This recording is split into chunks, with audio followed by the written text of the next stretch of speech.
종려주의라면 우리 머릿속에 딱 떠오르는 아주 익숙한 장면이 있죠. 야자나무 가지를 흔드는 군중, 그리고 어린 나귀를 타고 예루살렘으로 들어오시는 예수님의 모습. 그런데요, 혹시 이 익숙한 그림 뒤에 숨겨진 정말 놀라운 신학적인 선언에 대해 깊이 생각해 보신 적 있나요? 오늘 우리는 이 사건을 그냥 단순한 행진으로 보는 게 아니라 예수님께서 자신의 정체성과 또 사역의 목적을 세상에 선포하신 하나의 거대한 선언으로 함께 읽어보려고 합니다. 자, 성경은 우리를 바로 그날의 뜨거운 현장으로 이끌고 갑니다. 유월절이라는 큰 명절을 쇠기 위해 예루살렘에 모여든 큰 무리, 이 어마어마한 인파가 예수님이 오신다는 소식을 들은 거예요. 그리고 그를 맞이하려고 거리로 막 쏟아져 나오기 시작합니다. 당시 예루살렘의 분위기가 어땠을지 상상하려면 이 숫자를 한번 봐야 합니다. 270만 명. 역사가 요세푸스의 기록에 따르면 당시의 유월절 예루살렘으로 모여든 인파가 이 정도였다고 해요. 물론 약간의 과장이 섞여 있을 수도 있겠죠. 하지만 중요한 건 도시 전체가 그야말로 발 디딜 틈 없이 수많은 사람들의 열기로 들끓고 있었다는 겁니다. 그리고 바로 이 거대한 군중이 이제 곧 도착할 예수님을 기다리고 있었던 거죠. 그렇다면 이 엄청난 군중은 대체 어떤 마음으로 예수님을 기다렸을까요? 먼저 당시 예루살렘을 가득 채웠던 그 뜨거운 흥분과 기대감의 실체가 무엇이었는지부터 들여다보겠습니다. 당시 6월절의 예루살렘은 그냥 순례객들로 붐비는 도시가 아니었어요. 그곳은 민족의 해방을 기념하는 어떤 종교적인 열정, 그리고 로마의 압제에서 벗어나고 싶다는 정치적인 갈망이 막 뒤섞여서 마치 용광로처럼 들끓는 곳이었습니다. 사람들은 자신들을 이 현실에서 구해줄 새로운 왕, 바로 메시아를 정말 간절하게 기다리고 있었죠. 그들의 뜨거운 기대는 곧 행동으로 드러납니다.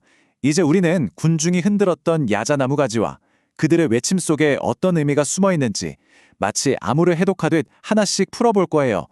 그들은 예수님께 정말로 무엇을 원했던 걸까요? 자, 군중이 흔든 야자나무 가지를 한번 볼까요?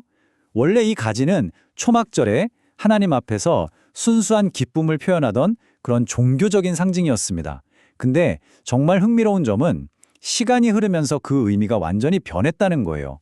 마카비혁명 때 이게 승리의 상징으로 사용되면서부터 1세기의 야자나무 가지는 로마로부터의 해방과 민족의 승리를 염원하는 아주 강력한 정치적 구호가 되어버렸습니다. 그들이 외쳤던 호산나도 마찬가지였어요. 원래 주여 제발 지금 우리를 구원해 주십시오 하는 아주 절박한 기도였던 이 말이 시간이 지나면서 메시아를 향한 희망과 승리를 외치는 찬양의 함성이 된 거죠. 군중의 환호는 바로 이 시편 118편 구절에 뿌리를 두고 있었습니다. 원래는 예루살렘 성전을 찾아온 순례자들을 축복하던 말이었는데 당시 사람들에게는 이게 메시아를 맞이하는 공식적인 환영 구호처럼 여겨졌던 겁니다. 하지만 바로 여기서 군중의 속마음을 아주 노골적으로 드러내는 결정적인 한마디가 터져 나옵니다. 그들은 시편에도 없는 구절 이스라엘의 왕이여를 덧붙여서 외치기 시작한 거예요. 이 한마디가 모든 걸 설명해 주죠. 그들이 원했던 건 평화의 왕이 아니었어요. 강력한 군마를 타고 로마를 무찌를 위대한 정복자, 제2의 다윗 같은 그런 군사적 해방자였던 겁니다. 이렇게 들끓는 정치적인 기대 앞에서 예수님은 어떻게 응답하셨을까요? 이제 이 이야기의 가장 극적인 반전, 그들의 모든 기대를 완전히 뒤엎어버린 예수님의 선택에 대해 살펴보겠습니다. 자신을 정치적 해방자로 만들려는 이 거대한 민족주의적인 열망 앞에서 예수님은 과연 어떤 선택을 하셨을까요? 그들이 원하는 왕이 되어주셨을까요? 만약에 예수님께서 군중이 원하는 그런 종류의 왕이었다면 당연히 위풍당당한 백마, 전쟁을 상징하는 그 군마를 타고 들어오셨을 겁니다. 그랬다면 아마 그 즉시 예루살렘은 로마에 대항하는 거대한 반란의 물길에 휩싸였겠죠. 하지만 예수님의 선택은 완전히 정반대였습니다. 그분은 전쟁의 상징인 군마가 아니라 세상에서 가장 보잘것없어 보이는 어린 나귀를 선택하셨어요. 이건 그냥 나는 겸손하다 이런 표현이 아니었습니다. 세상의 방식과는 전혀 다른 왕, 평화의 왕으로 왔다는 것을 온몸으로 보여주신 아주 의도적인 선언이었죠. 그리고 예수님의 이 놀라운 행동은 즉흥적인 퍼포먼스가 아니었습니다.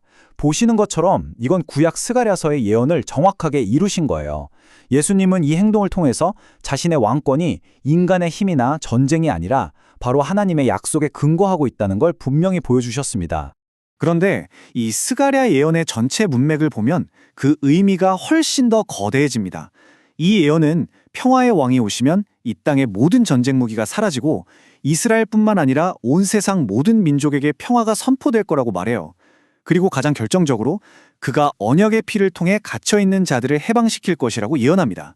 이건 로마로부터의 해방 같은 지역적인 승리가 아니라 죄와 죽음으로부터 온 인류를 구원하는 우주적인 평화의 약속이었던 거죠. 이렇게나 심오하고 거대한 계획이 펼쳐지고 있었지만 놀랍게도 그 순간에는 아무도 그 진짜 의미를 몰랐습니다. 심지어 예수님과 가장 가까웠던 제자들조차도 전혀 이해하지 못했죠. 이 타임라인을 보면 제자들의 영적인 시야가 어떻게 열렸는지 분명하게 알 수 있습니다. 예루살렘 입성 당시 그들은 군중과 마찬가지로 이 모든 일의 진짜 의미를 전혀 깨닫지 못했습니다. 하지만 결정적인 전환점이 찾아오죠. 바로 예수님께서 십자가와 부활을 통해 영광을 얻으신 후입니다. 그때가 되어서야 비로소 흩어져 있던 퍼즐 조각들이 맞춰지기 시작한 거예요. 과거의 사건들을 다시 기억해냈고, 아, 이것이 바로 성경의 예언을 이룬 것이었구나 하고 믿게 된 것입니다. 이런 패턴은 요한복음 다른 곳에서도 똑같이 나타나요. 예수님이 성전을 깨끗하게 하신 사건에서도 제자들은 예수님이 부활하신 후에야 그 말씀의 의미를 깨달았다고 기록되어 있거든요. 이게 우리에게 아주 중요한 사실을 말해줍니다. 예수님에 대한 온전한 이해는 인간의 지성이나 노력으로 되는 게 아니라 오직 그분의 부활 사건과 그 이후에 임하시는 성령의 조명을 통해서만 가능하다는 것이죠. 제자들은 이해하지 못했지만 이 모든 상황을 아주 초조하게 지켜보던 사람들이 있었습니다.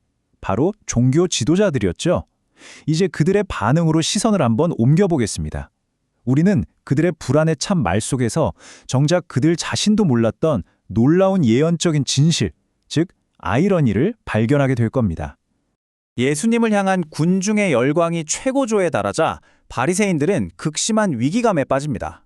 자신들이 쥐고 있던 종교적, 정치적인 통제력이 완전히 무너지고 있다는 걸 직감한 거죠. 그래서 서로에게 보라, 우리가 하는 일이 아무 쓸데없게 되었다고 탄식합니다. 그리고 마침내 그들의 입에서 이 절망과 질투가 섞인 외침이 터져 나옵니다. 보라, 온 세상이 그를 따르는구나. 언뜻 들으면 그냥 상황을 과장해서 불평하는 말처럼 들릴 수 있어요. 하지만 저자 요한의 관점에서 볼 때 이 말은 그들 자신도 모르는 사이에 엄청난 진실을 선포한 것이었습니다. 이게 바로 요한복음적 아이러니라는 겁니다. 바리새인들이 말한 세상은 기껏해야 예루살렘에 모인 유대인 무리를 의미했을 거예요. 하지만 요한복음 전체를 꿰뚫는 세상의 의미는 유대인을 넘어서 하나님을 떠나 있는 온 인류, 바로 예수님께서 구원하기 위해 오신 바로 그 모든 대상을 가리키거든요. 결국 예수님을 대적했던 바리새인들이 자신들도 모르는 사이에 예수님의 사역이 온 세상을 향한 것임을 예언적으로 선포해버린 셈이죠. 그렇다면 오늘 우리가 만난 예수님은 진정 어떤 왕이십니까? 그분은 군중의 얕은 기대를 저버리신 것이 아니라 그들의 상상을 초월하는 훨씬 더 위대하고 근원적인 구원을 주시기 위해 오셨습니다. 칼과 힘으로 다스리는 세상의 왕이 아니라 겸손과 평화의 왕, 그리고 마침내 자신의 언약의 피로 우리 모두를 죄와 죽음에서 자유롭게 하시는 영원한 구원의 왕으로 오신 것입니다.